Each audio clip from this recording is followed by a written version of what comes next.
से बोलिए विष्णु भगवान की जय। प्यारे भक्तों, आज आप रसपान करेंगे माघ स्नान की 5 महापुण्य फल देने वाली कथा। इन कथाओं को पूरे माघ स्नान में अवश्य सुने। आपकी हर मनोकामना भगवान विष्णु की कृपा से अवश्य पूर्ण होगी। तो आइए रसपान करते हैं। प्रथम कथा, पीपल पथवाड़ी की कथा। एक बुढ़िया माई थी। उसने अपनी बहू से कहा, तू दूध दही बेच के आ। वह बेचने गई तो रास्ते में औरतें पीपल पथवाड़ी सींच रही थी। उनको सींचता देखकर बहू ने पूछा कि तुम यह क्या कर रही हो। औरतें बोली कि हम पीपल पथवाड़ी सींच रही हैं, इससे अन्न और धन होता है। 12 वर्ष का बिछड़ा हुआ पति मिल जाता है। बहू बोली, ऐसी बात है तो तुम पानी से सींचती हो, मैं दूध से सींचूंगी। गुजरी बहू रोजाना दूध दही बेचने नहीं जाती। वह रोजाना दूध को पीपल में और दही पथवाड़ी में सींचती। सास दूध दही का दाम मांगती तो वह कह देती, महीना पूरा हो जाने पर लाकर दूंगी। जब महीना पूरा हो गया, पूर्णिमा के दिन बहू पीपल पथवाड़ी के पास जाकर बैठ गई। पथवाड़ी ने पूछा, तुम मेरे पास क्यों बैठ गई? बहू बोली कि सासू दूध दही का दाम मांगेगी। पीपल पथवाड़ी बोली कि मेरे पास क्या दाम रखा है, ये भरा टिंडा पान पतूरा, इसको ले जा। बहू ने वही ले जाकर कोठरी में रख दिया और डर के मारे कपड़ा ओढ़ कर सो गई। सासू बोली, पैसे ले आई बहू। बहू बोली, कोठरी में रखे हैं। सासू ने कोठरी खोल के देखी तो देखा हीरा मोती जगमगा रहे हैं। सासू बोली, बहू इतना धन कहाँ से लाई? बहू ने आकर देखा तो सच्ची में ही धन भरा हुआ है। बहू ने सास को सारी बात बता दी। सास ने कहा, अब तो मैं भी पथवाड़ी सींचूंगी। अब सास क्या करती कि दूध दही तो बेच आती, हांडी धोकर पीपल पथवाड़ी में चढ़ा देती। आकर बहू से कहती, मेरे से दाम मांग। तो बहू कहती, सासू जी, कोई बहू भी सासू माँ से दाम मांगती है? मगर सासू कहती है, तू मांग। बहू बोली, सासू जी पैसे ले आओ। तो सास पीपल पथवाड़ी के पास जाकर ढोंग करके बैठ गई। अब पीपल पथवाड़ी ने सास को पान पतूरा भरा टिंडा दे दिया। उसने ले जाकर कोठरी में रख दिया। बहू ने खोलकर देखा तो उसमें कीड़े मकोड़े बिलबिला रहे हैं। बहू ने देखा, कहा, सासू जी ये क्या है? सास ने आकर देखा और बोलने लगी, पीपल पथवाड़ी बड़ी दोगली पटपीटन है। इसको तो धन दिया और मुझको तो कीड़ा मकोड़ा दिया। तब सब कोई बोलने लगे कि बहू तो सत की भूखी सींची थी, तुम धन की भूखी। हे पथवाड़ी माता, जैसा बहू को दिया वैसा सबको देना, जैसा सास को दिया वैसा किसी को ना देना। प्रेम से बोलिए पीपल पथवाड़ी माता की जय। सुनिए महापुण्य फल देने वाली माघ स्नान की कथा। स्कंद पुराण के रेवा खंड में माघ स्नान की कथा के उल्लेख में आया है कि प्राचीन काल में नर्मदा तट पर शुभव्रत नामक ब्राह्मण निवास करते थे। वे सभी वेद शास्त्रों के अच्छे ज्ञाता थे, किंतु उनका स्वभाव धन संग्रह करने का अधिक था। उन्होंने धन तो बहुत एकत्रित किया, वृद्धा अवस्था के दौरान उन्हें अनेक रोगों ने घेर लिया। तब उन्हें ज्ञान हुआ कि मैंने पूरा जीवन धन कमाने में लगा दिया, अब परलोक सुधारना चाहिए। वह परलोक सुधारने के लिए चिंतातुर हो गए। अचानक उन्हें एक श्लोक याद आया जिसमें माघ मास के स्नान की विशेषता बताई गई थी। उन्होंने माघ स्नान का संकल्प लिया और माघे निमंगना सलिले सुशीते विमुक्त पापा स्त्री दिवंग्य प्रयांति, इसी श्लोक के आधार पर नर्मदा में स्नान करने लगे। 9 दिनों तक प्रातः नर्मदा में जल स्नान किया और 10वें दिन स्नान के बाद उन्होंने अपना शरीर त्याग दिया। सुब्रत ने जीवन भर कोई अच्छा कार्य नहीं किया था, लेकिन माघ मास में स्नान करके पश्चाताप करने से उनका मन निर्मल हो गया। माघ मास के स्नान करने से उन्हें स्वर्ग की प्राप्ति हुई। प्रेम से बोलिए जय श्री हरि। नगर बसेरा की कथा।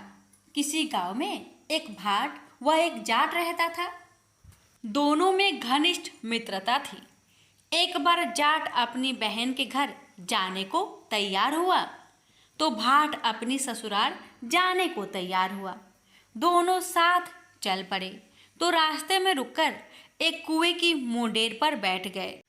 जाट ने भाट से कहा कि नगर बसेरा कर लेते हैं। इस पर भाट बोला कि तू ही नगर बसेरा कर ले, मैं तो अपनी ससुराल जा रहा हूँ, वहाँ खूब खातिर होगी मेरी, तू कर ले नगर बसेरा। जाट वही कुएं के पास बैठ पानी की घंटी और चावल का दाना लेकर नगर बसेरा करने लगा। नगर बसेरा करने के साथ जाट कहने लगा कि नगर बसेरा जो करे सो मल धोए पाओ, ताता मारा तापसी देगी मेरी माँ, माँ देगी माउसी देगी द्वारिका का बास, मीठा मीठा ग्रास वृंदावन का वास। 5 कुल्ठी छठी रास, मेरा जिब्रो श्री कृष्ण के पास, डालू पानी हो जाएगी झट से निकल जाए मेरा जी। यह सब करके वह जाट बहन के पास चल पड़ा। जाट की बहन ने भाई के आने पर उसकी खातिर की, घी बूरा के साथ भाई को जिमाया। दोनों ने बैठकर ढेर सारी बातें की। इधर भाट अपने ससुराल पहुंचा तो वहां आग लगी हुई थी।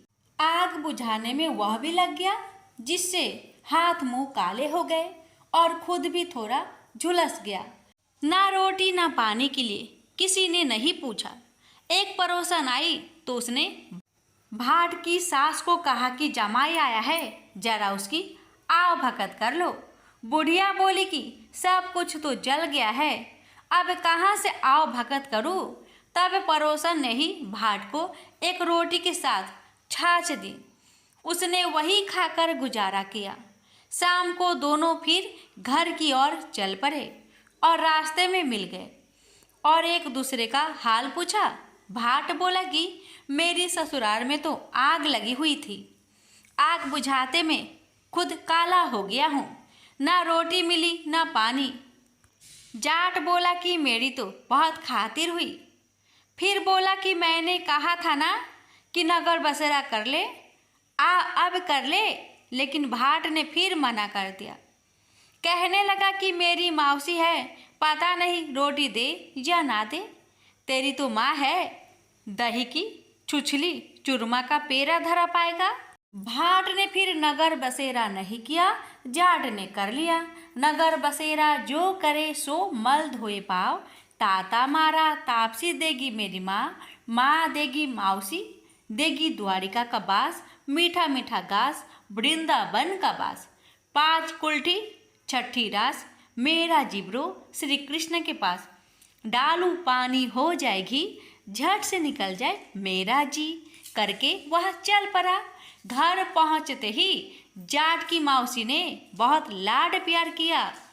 उधर भाट घर गया तो उसकी भैंस खो गई थी। बाप एक लाठी रखे तो दूसरी उठाए और कहने लगा कि ससुराल गया तो आग लगा दी, अब यहाँ आया तो भैंस खो दी। बाप ने कहा कि पहले भैंस लेकर आ, तभी रोटी पानी मिलेगा। सारा दिन भाट भैंस ढूंढता रहा, लेकिन उसे भैंस नहीं मिली। जाट और भाट की मुलाकात फिर से बाजार में हो गई। जाट ने भाट के हालचाल पूछे तो भाट बोला कि आते हैं भैंस खो गई, बस उसी दिन से भैंस ढूंढ रहा हूँ, रोटियां का तो पूछो ही मत। जाट ने कहा कि मैंने तो पहले ही कहा था कि नगर बसेरा कर ले। जाट की बात सुनकर भाट बोला कि तेरे नगर बसेरे में इतनी ताकत है तो चल अब कर लेते हैं। दोनों ने बैठकर नगर बसेरा किया। नगर बसेरा जो करे सो मल धोए पाव, ताता मारा तापसी देगी माँ, माँ देगी मौसी देगी, देगी द्वारिका का बास, मीठा मीठा घास वृंदावन का बास, 5 कुल्ठी 6 रास, मेरो जिब्रो श्री कृष्ण के पास, डालू पानी हो जाए घी, झट से निकल जाए मेरा जी। दोनों के नगर बसेरा करने पर भाट जैसे ही आगे बढ़ा तो उसकी खोई हुई भैंस मिल गई। से लेकर घर पहुंचा, घर पहुंचते ही माँ ने कहा कि लड़के को आते ही घर से निकाल दिया, सारे दिन ये भूखा प्यासा भटक रहा है। यह कहकर उसकी माँ ने उसको खूब खिलाया पिलाया। इस घटना के बाद सारे नगर में ढिंढोरा पिटवाया गया कि कार्तिक में सब कोई अपने पीहर या सासरे आते जाते समय नगर बसेरा करे। जैसे भाट को नगर बसेरा करने का फल मिला, वैसे ही हे भगवान आपकी कथा कहने वाले सुनने वाले सभी भक्तों को मिले। लक्ष्मी माता की कहानी। एक गांव में एक साहूकार रहता था। साहूकार के एक बेटी थी। वह हर रोज पीपल सींचने जाती थी। पीपल के वृक्ष में से लक्ष्मी जी प्रकट होती थी और चली जाती। एक दिन लक्ष्मी जी ने साहूकार की बेटी से कहा, तू मेरी सहेली बन जा। तब लड़की ने कहा कि मैं अपने पिता से पूछकर कल आऊंगी। साहूकार की बेटी ने घर जाकर अपने पिता को सारी बात कह दी। तब उसके पिताजी बोले, वह तो लक्ष्मी जी है, अपने को और क्या चाहिए, तू लक्ष्मी जी की सहेली बन जा। दूसरे दिन वह लड़की फिर गई। तब लक्ष्मी जी पीपल के पेड़ से निकलकर आई और कहा, सहेली बन जा। तो लड़की ने कहा, बन जाऊंगी, और दोनों सहेली बन गई। लक्ष्मी जी ने उसको खाने का न्योता दिया। घर आकर लड़की ने माँ बाप को कहा कि मेरी सहेली ने मुझे खाने का न्योता दिया है। तब बाप ने कहा कि सहेली के जिमने जाइयो, पर घर को संभाल कर जाना। तब वह लक्ष्मी जी के यहाँ जिमने गई तो लक्ष्मी जी ने उसे साल दुसाला ओढ़ने के लिए दिया, रुपए दिए, सोने की चौकी, सोने की थाली में 36 प्रकार का भोजन करा दिया। जिम कर जब वह जाने लगी तो लक्ष्मी जी ने पल्ला पकड़ लिया और कहा कि मैं भी तेरे घर जिमने आऊंगी। तो उसने कहा, आ जाइयो। वह घर आकर चुपचाप बैठ गई। तब बाप ने पूछा कि बेटी, सहेली की यहाँ जिम करा गई और तू उदास क्यों बैठी है? तो उसने कहा, पिताजी, मेरे को लक्ष्मी जी ने इतना दिया, अनेक प्रकार के भोजन कराए, परंतु मैं कैसे जिमाऊंगी? अपने घर में तो कुछ भी नहीं है। तब उसके पिता ने कहा कि गोबर मिट्टी से चौका लगाकर घर की सफाई कर ले, 4 मुख वाला दिया जलाकर लक्ष्मी जी का नाम लेकर रसोई में बैठ जाना। लड़की सफाई करके लड्डू लेकर बैठ गई। उसी समय एक रानी नहा रही थी। उसका नौलखा हार चील उठाकर ले गई और उसके घर वह नौलखा हार डाल गई और उसका लड्डू ले गई। बाद में वह हार को तोड़कर बाजार में गई और सामान लाने लगी तो सुनार ने पूछा कि क्या चाहिए? तब उसने कहा कि सोने की चौकी, सोने का थाल, साल दुसाला दे, मोहर दे और सामग्री दे, 36 प्रकार का भोजन हो जाए इतना सामान दे। सारी चीजें लेकर बहुत तैयारी करी और रसोई बनाई। तब गणेश जी से कहा कि लक्ष्मी जी को बुलाओ। आगे आगे गणेश जी और पीछे पीछे लक्ष्मी जी आई। उसने फिर चौकी डाल दी और कहा, सहेली चौकी पर बैठ जा। जब लक्ष्मी जी ने कहा, सहेली चौकी पर तो राजा रानी की भी नहीं बैठी, किसी के भी नहीं बैठी, तो उसने कहा कि मेरे यहाँ तो बैठना पड़ेगा। फिर लक्ष्मी जी चौकी पर बैठ गई। तब उसने बहुत खातिर की, जैसे लक्ष्मी ने करी थी वैसे ही उसने करी। लक्ष्मी जी उस पर खुश हो गई। घर में खूब रुपया एवं लक्ष्मी हो गए। साहूकार की बेटी ने कहा, मैं अभी आ रही हूँ, तुम यहीं बैठी रहना, और वह चली गई। लक्ष्मी जी गई नहीं और चौकी पर बैठी रही। उसको बहुत दौलत दी। हे लक्ष्मी जी, जैसा तुमने साहूकार की बेटी को दिया वैसा सबको देना। कहानी सुनते हुक्कारा भरते अपने सारे परिवार को दियो, पीहर में देना, ससुराल में देना, बेटे पोते को देना। हे लक्ष्मी माता, सबका कष्ट दूर करना, दरिद्रता दूर करना, सबकी मनोकामना पूर्ण करना। प्रेम से बोलिए लक्ष्मी माता की जय, गणेश महाराज की जय। लापसी तपसी की कथा। एक लापसी था, एक तपसी था। तपसी हमेशा भगवान की तपस्या में लीन रहता था। लापसी रोजाना 1.25 सेर की लापसी बनाकर भगवान का भोग लगाकर जीम लेता था। एक दिन दोनों लड़ने लगे। लापसी बोला, मैं रोज भगवान की तपस्या करता हूँ, इसलिए मैं बड़ा हूँ। लापसी बोला कि मैं रोज भगवान को 1.25 सेर लापसी का भोग लगाता हूँ, इसलिए मैं बड़ा हूँ। नारद जी वहां से गुजर रहे थे। दोनों को लड़ता देखकर उनसे पूछा कि क्यों तुम लड़ रहे हो। लापसी ने खुद को बड़ा होने का कारण बताया और तपसी ने अपना कारण बताया। नारद जी बोले, तुम्हारा फैसला मैं कर दूंगा। दूसरे दिन लापसी और तपसी नहाकर अपनी रोज की भक्ति करने आए तो नारद जी ने छुपकर 1.25 करोड़ की एक एक अंगूठी उन दोनों के आगे रख दी। तपसी की नजर जब अंगूठी पर पड़ी तो उसने चुपचाप अंगूठी उठाकर अपने नीचे दबा ली। लापसी की नजर अंगूठी पर पड़ी लेकिन उसने ध्यान नहीं दिया। भगवान को भोग लगाकर लापसी खाने लगा।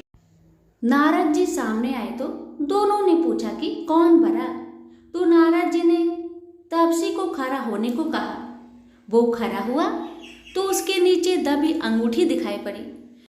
नारद जी ने तपसी से कहा, तपस्या करने के बाद भी तुम्हारी चोरी करने की आदत नहीं गई, इसलिए लापसी बड़ा है और तुम्हें तुम्हारी तपस्या का कोई भी फल नहीं मिलेगा। तपसी शर्मिंदा होकर माफी मांगने लगा। उसने नारद जी से पूछा, मुझे मेरी तपस्या का फल कैसे मिलेगा। नारद जी ने कहा, यदि कोई गाय और कुत्ते की रोटी नहीं बनाएगा तो फल तुझे मिलेगा। यदि कोई ब्राह्मण को भोजन करवाकर दक्षिणा नहीं देगा तो फल तुझे मिलेगा।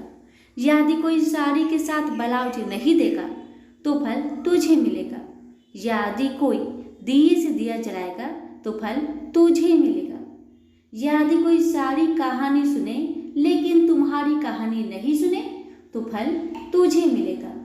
उसी दिन से हर व्रत कथा कहानी के साथ लापसी तपसी की कहानी भी सुनी और कही जाती है। प्रेम से बोलिए लक्ष्मी नारायण की जय।